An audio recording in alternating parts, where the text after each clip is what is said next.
Paul Perez. My pronouns are he, him. I'm lead minister here at Central United Methodist Church, and we are honored to host today's press conference. The clergy and faith leaders gathered here today represent the rich diversity of faith communities, Buddhist, Christian, Jewish, Muslim, Unitarian Universalists in Detroit and across the Metro Detroit area. We stand united behind the Faith in Us letter signed by over 250 faith leaders in the state of Michigan and over 2,000 faith leaders from across the nation. We are part of a growing movement of multi-faith clergy and faith leaders who are mobilizing across the country to protect communities and defend democratic processes through coordinated, nonviolent action. We stand committed as faith leaders to the sacred duty of protecting free and fair elections in our communities. As clergy across faith communities, we are alarmed at the federal government's attempt to interfere with election administration in our local communities, in our counties, and in our states here in Michigan.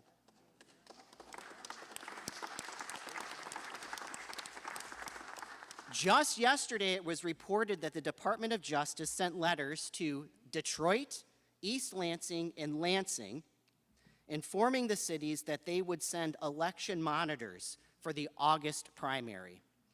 This is just one more attempt in years of attempts to frustrate the right to vote. This includes years of false and repeated, unsubstantiated claims of election fraud and tampering meant to undermine public confidence in our state and local election administration and processes. It includes a clearly unconstitutional March 31st executive order directing the United States Postal Service to limit who has access to mail-in ballots and directing the Department of Homeland Security and Department of Justice to secure voter rolls to determine voter eligibility. It includes the SAVE Act, which would make it extremely difficult for eligible voters, especially those without the means to obtain birth certificates and/or passports, to register to vote and increase the burden and cost to local election officials to register eligible voters. We, faith leaders, join those who have raised concerns about the adverse impact on eligible voters who are people of color, tribal citizens, active duty military, low income, and married women to register and vote. And it includes the continued threat by the administration of deploying ICE and National Guard at polling places. These continued and repeated efforts by the federal government are aimed at suppressing the vote, intimidating voters, limiting access to the ballot box, and preventing eligible voters from voting. Each of our faith traditions affirms the sacred dignity and intrinsic worth of each and every person, and we believe this sacred dignity and intrinsic worth is the foundation for participatory democracy. And attempts by the federal government to limit the right to vote violates the sacred dignity and intrinsic worth of all of us. Amen. Of all of us. We also stand in long spiritual traditions and in lineages of spiritual ancestors who resisted authoritarian movements and religious nationalisms and have struggled and sacrificed, insisting and persisting the work of making sure this country's highest ideals of equality, liberty, and justice, democratic self-government, are a reality for all its peoples.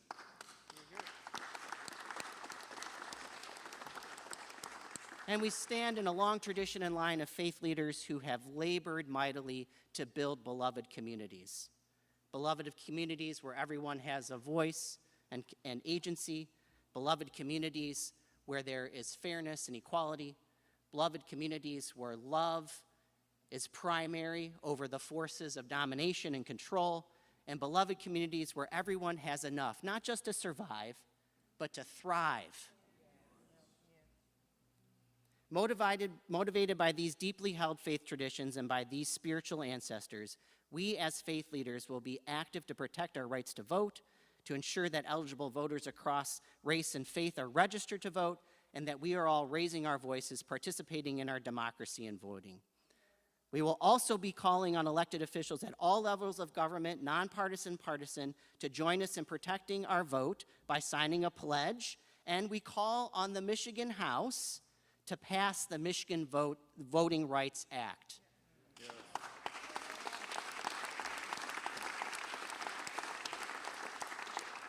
It is time now for elected officials to protect our right to vote in Michigan. Today, we will hear from several faith leaders, and after the speakers are finished, we will take time for questions from the press. Our first speaker is Reverend Steve Bland, Senior Pastor, Liberty Temple Baptist Church, past President, Council of Baptist Pastors of Detroit and vicinity. Reverend Bland.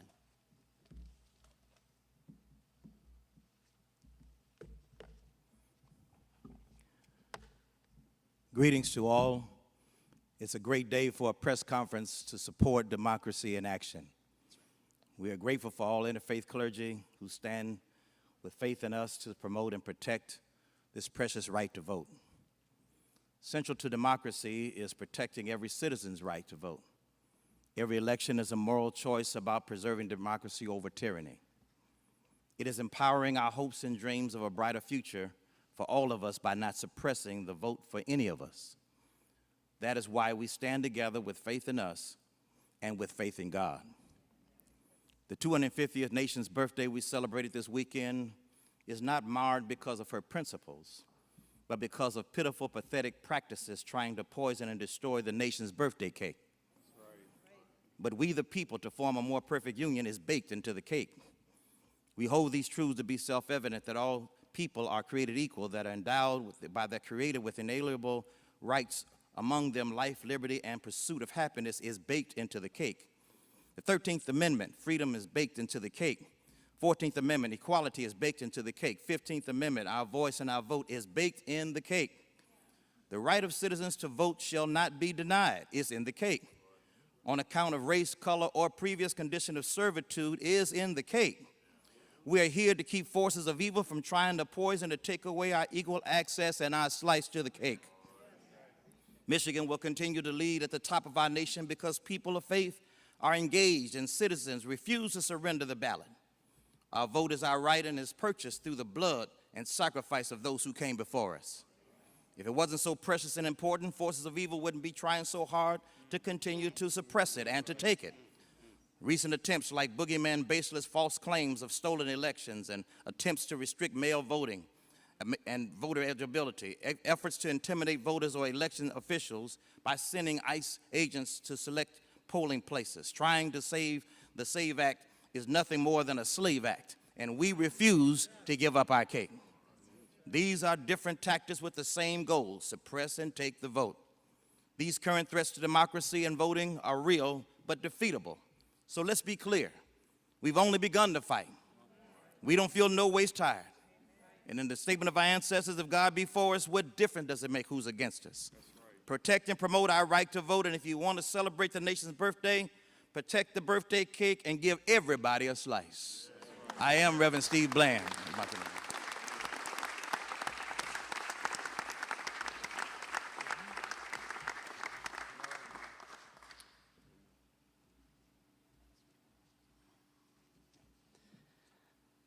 Next, we have Reverend Dr. Wendell Anthony, who is pastor of Fellowship Chapel and president of NAACP Detroit branch.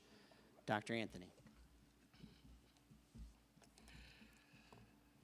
Good morning. It is unfortunate that on such a beautiful day, we're here for such an ugly situation. America's 250th anniversary of independence from the British monarchy is being marked by American voluntary return to autocracy. The U.S. Constitution places the system of voting in the hands of the states. It is not at the whim of any president or would-be king. The SAVE Act will not save us. It is a sham piece of legislation which is really a Stop the Vote Act. The Michigan imitation of this same piece of bogus legislation is reflected in House Bill 4765. It is a fraud. It is designed to stop black and brown people, along with women and others, from exercising their constitutional right. This bill is not about voter ID. It is a statement indicating that there are only certain kinds of voters that they really want to see. In reviewing the 2024 presidential election, the Michigan Department of State reported only 15 people were flagged as non-U.S. citizens who had voted out of more than 5.7 million ballots cast. This is why we must pass the Michigan Voting Rights Act. The late Congressman John Lewis said, "Your right to vote is precious, almost sacred. It is the most powerful nonviolent tool or instrument in a democratic society. We must use it." Threats of intimidation or direct action to send election terrorists into the cities of Detroit, East Lansing, or Lansing by the federal government based on false allegations will not stop the people from exercising their right to vote. We have come too far to be turned back by such a radical declaration.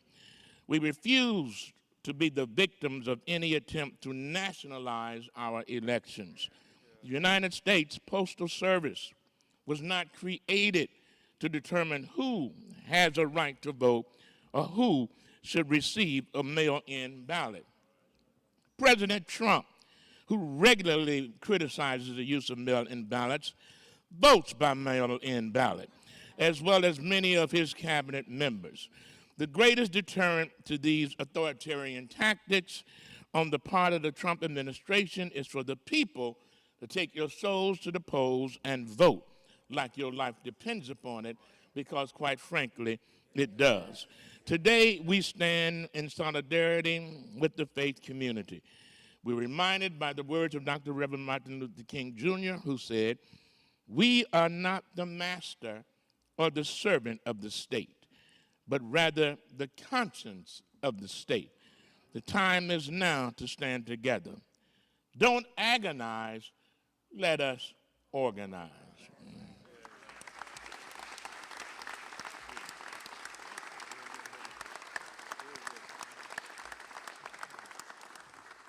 Thank you for those powerful words, Dr. Anthony. Our next speaker is Imam Mikael Stewart Sadiq.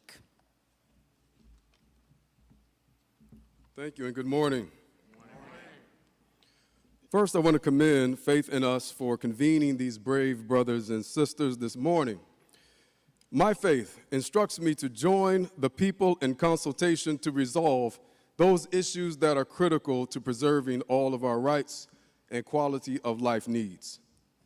The interference in our right to vote and the deceptive messaging of voter fraud are simply signs of fear.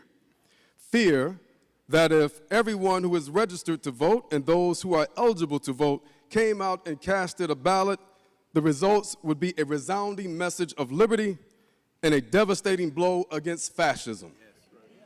We welcome recent district court decisions barring the Trump administration's latest attempt to interfere with states' rights to maintain their voter rolls and conduct mail-in voting. These are right decisions that speak truth to power.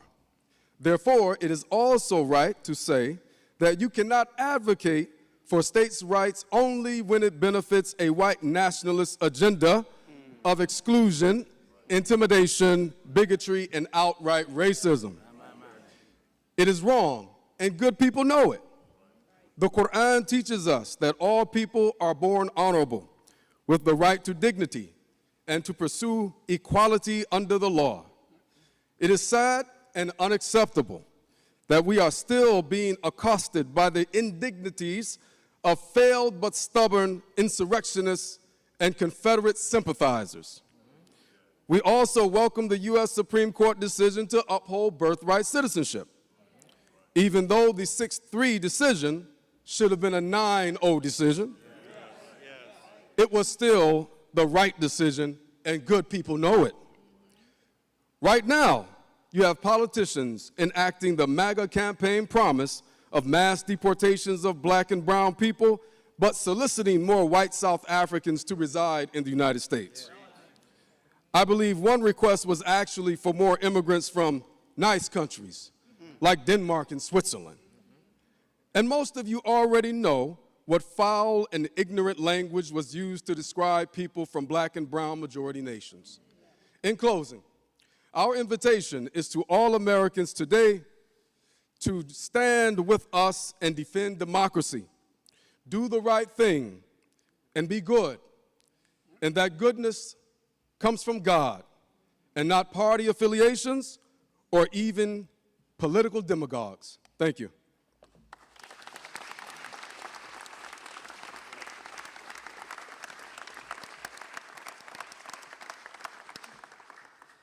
Thank you, Imam. Our next speaker is Rabbi Benjamin Altshuler from Temple Bethel, Israel, and the Greater West Bloomfield Community and Faith Alliance.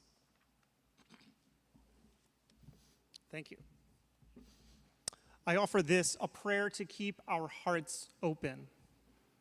We were never meant to witness so much violence on tiny screens. Over breakfast, we scroll past chaos, murder, and rage. Our nervous systems were not designed for this. Do we turn away, unable to watch this madness? Do we curl up in the fetal position, unable to move or act? I ask myself these questions every day. God asks us to bear witness, be there for the stranger, to stand against injustice wherever it may arise. But we cannot be everywhere at once. We cannot fight in every battle, and we cannot solve every problem in one day. Sometimes debilitated by this mass cruelty, we trudge on, join the marches and protests, speak the truth when it is dangerous, organize and stand against those who would rather see us cower in fear and apathy. But we can also walk through our neighborhoods, through the sunshine, rain, or bitter cold, smile at our neighbors, and feel joy in joyless times. This, too, is an act of resistance. We can plant seeds of love where hatred has grown, and we can rest when we feel overwhelmed. We can watch that our anger does not harden into hatred, and pray that malice on those tiny screens does not poison our hearts. If it does, we become no different than the oppressors. As someone much wiser than I, Reverend Dr. Martin Luther King Jr. once said, darkness cannot drive out darkness. Only light can do that. Hate cannot drive out hate. Only love can do that. We read in the book of Proverbs the commandment to open your mouth for the voiceless, to stand for the rights of the oppressed. It is our religious prerogative, nay, our moral imperative to vote, to account for the half shekel of every member of our tribe. In the face of uncertainty, it is tempting to shy away from the challenge. The Talmud teaches, you do not have to complete the work, but you may not desist from it. Today, it is our privilege to stand among colleagues in this holy work, sharing light, sharing love. Thank you.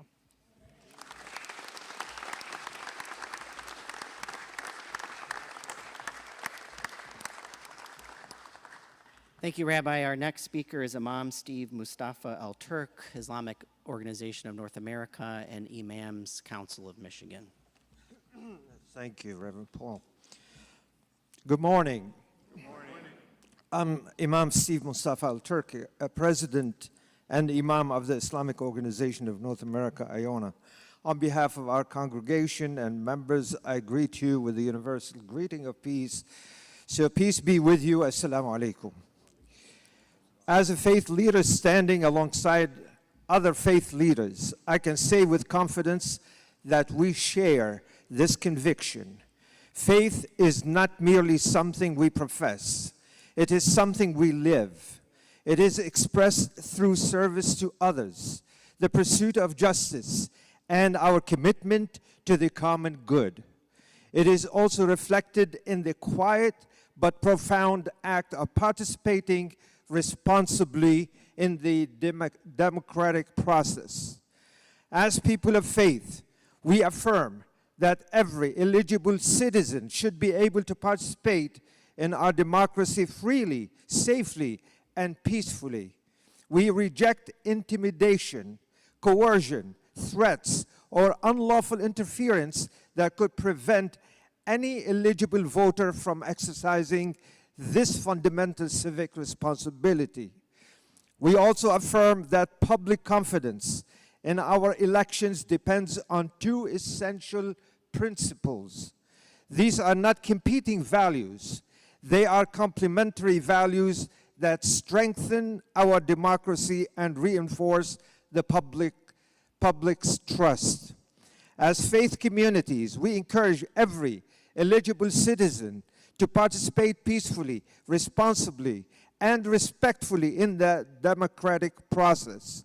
Regardless of our political differences, we share a common responsibility to preserve a society in which every voice can be heard, every eligible vote can be cast, and every counted according to the law, and every person is treated with dignity and respect.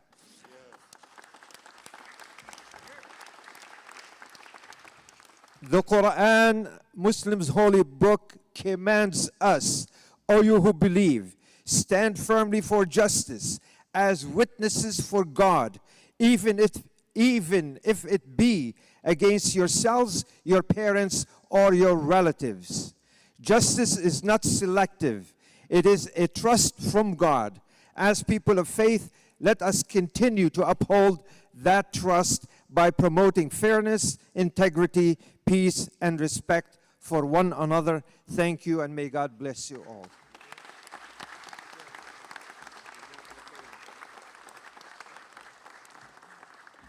Thank you, Imam El-Turk. Our next speaker is Reverend Bob Altop, pastor at Nativity Episcopal Church.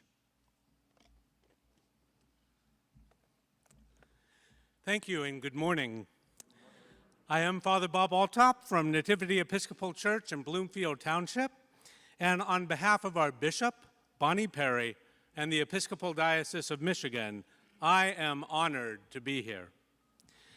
Today, Episcopalians join faith leaders from across Michigan in calling on elected officials and all citizens alike to protect every person's right to vote and every community's voice.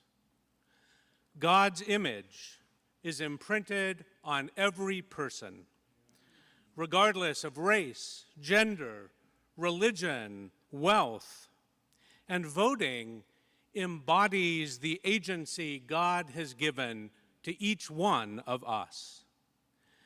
To undercut another citizen's right to vote is to diminish the dignity that God has bestowed on every human being. When voting rights are threatened for one, the rights of all are threatened. Whether the attack is aimed at mail-in voting, early voting, the cost of voting through added documentation requirements that could put the ballot box out of the reach of many, or certifying the vote, the principle remains the same. To repress voting does violence to our society and denigrates our democracy.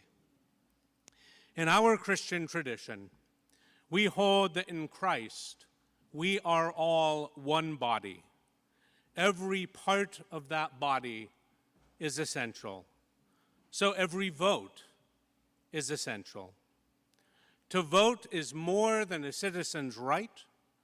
It is an act of faithful stewardship. To join our neighbors in democracy is to love our neighbors. To vote is to embrace a moral and spiritual act. Through our votes, we can uphold each other, reverence God's creation, and proclaim the dignity of all people. So today we look to each other and to elected officials to embody courage and wisdom. Let us have the courage to protect the rights of all. Let us proclaim the truth that one cannot both love God while knowingly disenfranchising our sisters and brothers.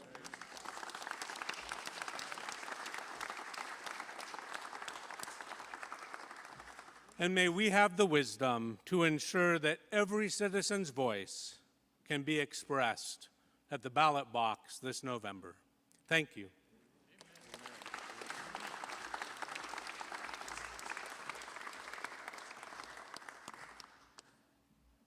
Thank you, Reverend Eltop. Our next speaker is Stevie Collin, a community organizer with Detroit Jews for Justice and aspiring rabbi.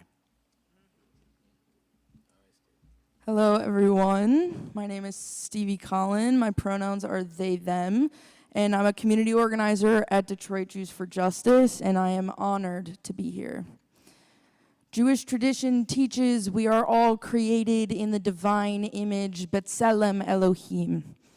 So when we are witness and victim to the rapid disenfranchisement of our communities and neighbors, it is not only an affront to our values, but incumbent upon us to act. We are taught that every life is a universe. So when we see BIPOC communities stripped of power by racially discriminatory congressional maps, we know that to minimize the voices of those who created and make our country what it is to extinguish the brightest stars in the galaxy. When we see the advancement of dangerous legislation like the SAVE Act, threatening the voting rights of millions upon millions of eligible voters who cannot provide excessive, in-person, documentary proof of citizenship, we are taught that staying on the sidelines is in itself an act of destruction. That to even ask, what does this have to do with me? You are overthrowing the world by removing yourself from it.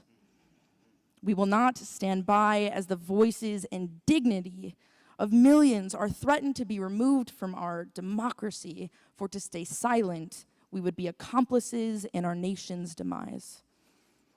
These authoritarian measures of disenfranchisement make all of us less free, less powerful, less sacred. I am only here with you today because the great-grandmother I was named after saw the warning signs in time and had the resources to leave. So many great-grandmothers were not able to make it out. So many ancestral dreams of safety and autonomy gone unfulfilled. For our ancestors, for ourselves, for our communities, our traditions, our humanity. We will fight for a country where our loved ones and neighbors do not need to flee, but instead have a rightful home and voice in the nation they make great. We will preserve hope, the audacity, the chutzpah, to believe in our ability to build the world our faiths teach us is not only possible, but just upon the horizon.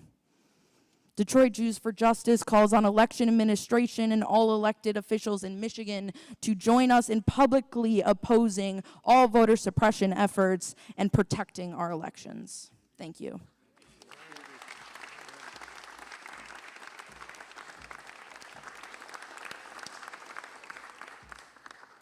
Thank you, Stevie. Our next speaker is Chaplain Hazel Gomez.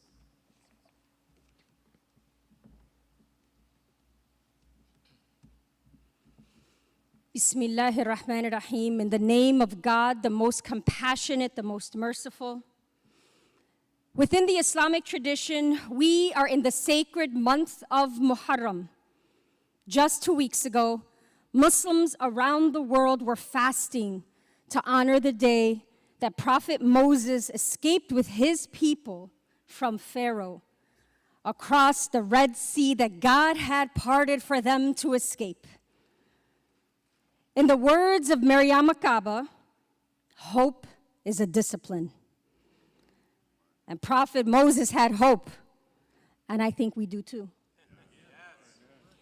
Yesterday, we learned that the Department of Justice is sending election monitors to the city of Detroit, to the city of Lansing, and to East Lansing, based on claims that our city clerks have said are false.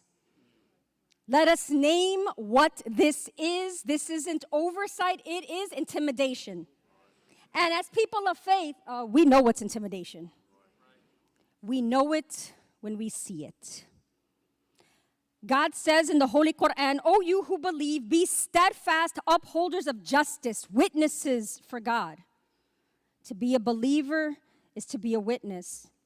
And last I checked, a witness doesn't look away. We know this story.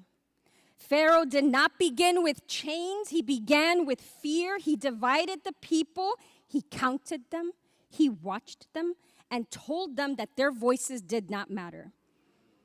And into that empire of fear, God sent our beloved prophet Moses, peace be upon him, a man with a stutter, who prayed, "My Lord, expand for me my chest, ease my task, and untie the knot from my tongue so that they may understand my speech."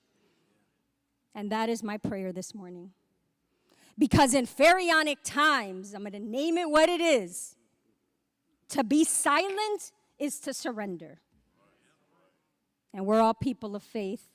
And we are not going to be silent, and we are not going to surrender, and neither will our congregations. The Prophet Muhammad, peace be upon him, taught that the most excellent struggle is a word of truth spoken before an unjust ruler. So here is our word of truth. The vote is a sacred trust. It's an amana. And we do not abandon a trust. So we will organize, and we will train, and we will de-escalate. And in this primary in August, and in this general election in November, clergy of every faith will stand at the polls to accompany and to watch over our beloved communities.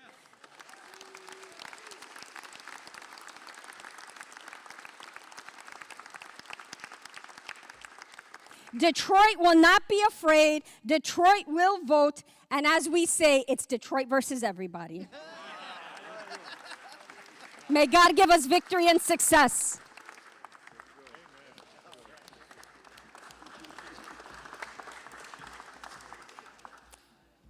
Thank you, Chaplain Gomez.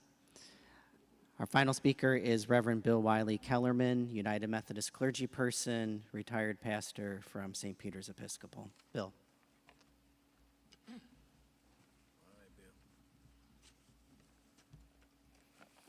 Good morning. Thank you, Paul, and thanks to all who speak and gather this morning. The first chapter of the first book of the Biblical Witness declares God created humans in the image of God. Male and female, God created them. This is a politically loaded word. It certainly declares, as colleagues have underscored, an equality among all human beings with inherent dignity and common rights. But more, in virtually all of the ancient world, not to mention since, and particularly in the exile where this text originated, it was the king, the emperor, who claimed to represent the image of God on earth.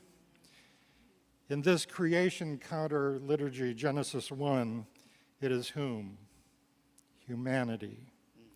Women, men, all, human beings in community.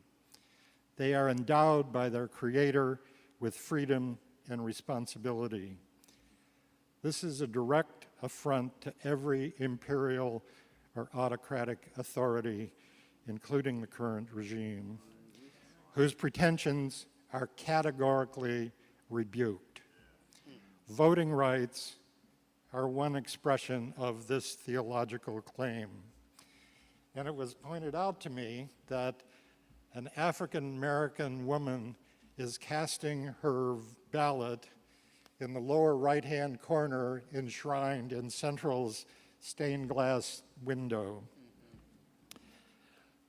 I'm also here to confess that Christians have allowed both subtle and flagrant forms of the heresy of white Christian nationalism against this very declaration.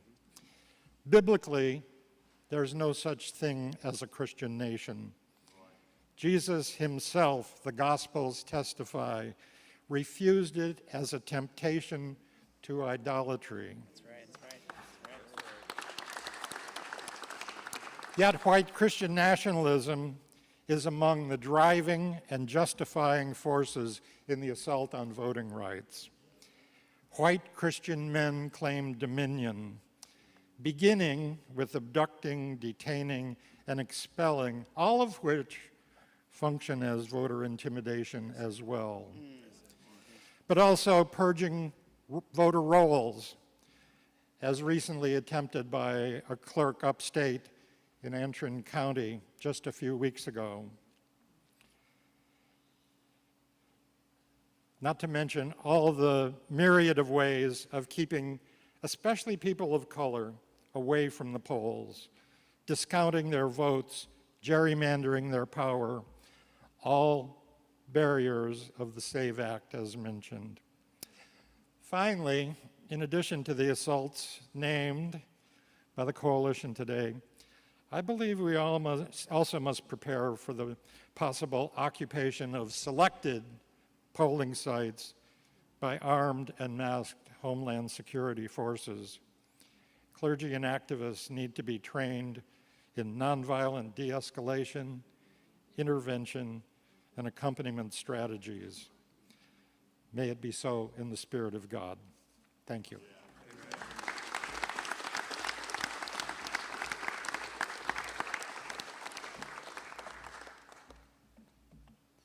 Thank you, Bill. And thank you to all of our speakers, all of our clergy and faith leaders who have gathered here this morning. Give yourself a round of applause.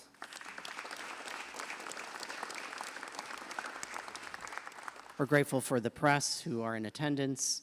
This ends our prepared remarks, but we will take a few questions before we adjourn. Are there any questions from the press? Yeah, Niraj.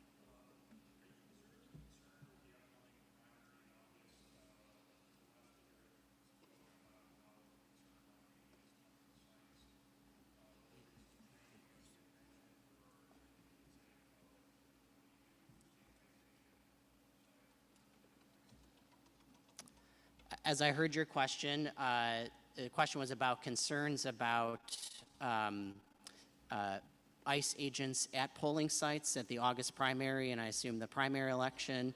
That's exactly why we're here this morning. We're concerned about that as well, as many of the speakers lifted, and we are looking at plans for how to train in nonviolence and poll chaplaincy and accompaniment at polling places across Detroit and Metro Detroit.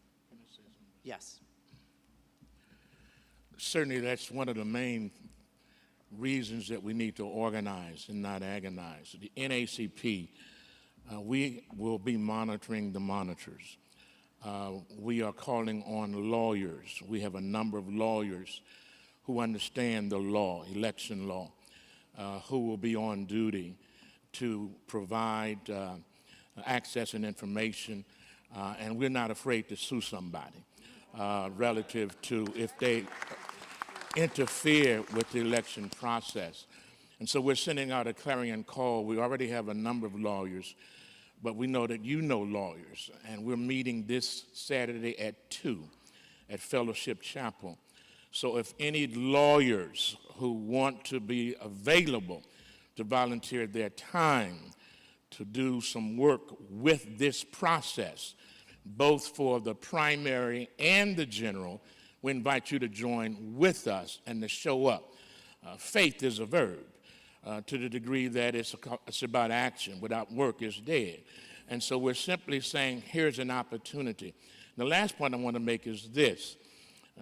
A number of areas in the city of Detroit do not have folk who are voting. This sort of intimidation makes them not want to vote even more. So that's why we are going into areas, knocking on doors and telling and encouraging people to come out to vote like we used to do. So we're also sending out that call. So if anyone wants to be a part of that, we'll be discussing that Saturday as well, and you can join with us to knock on doors to get folk to take their souls to the polls. One of the reasons they're not going is because ain't nobody asked them to go.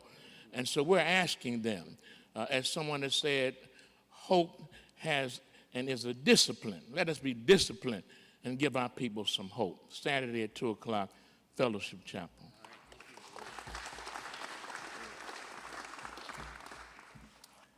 Reverend Dr. Steve Bland.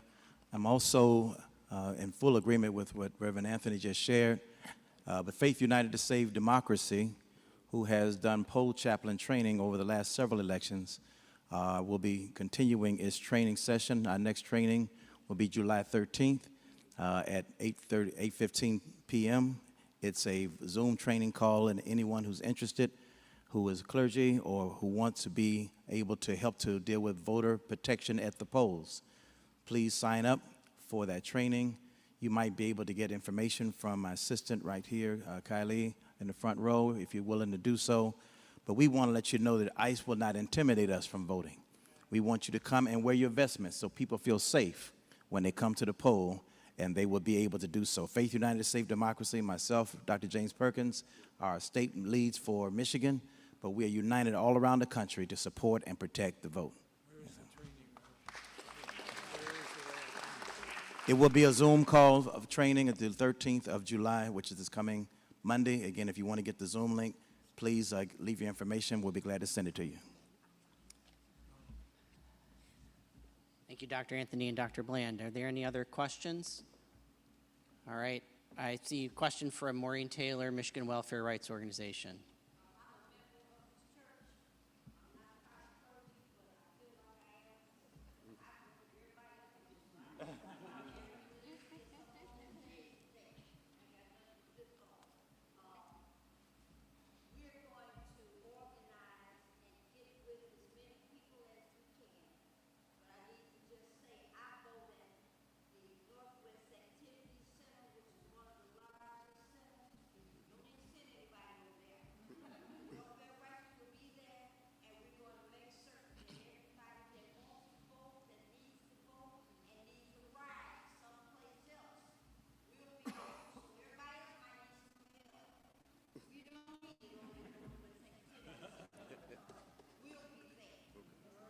All right, thank you very much. Not seeing any other questions, that concludes our press conference this morning. Thank you very much.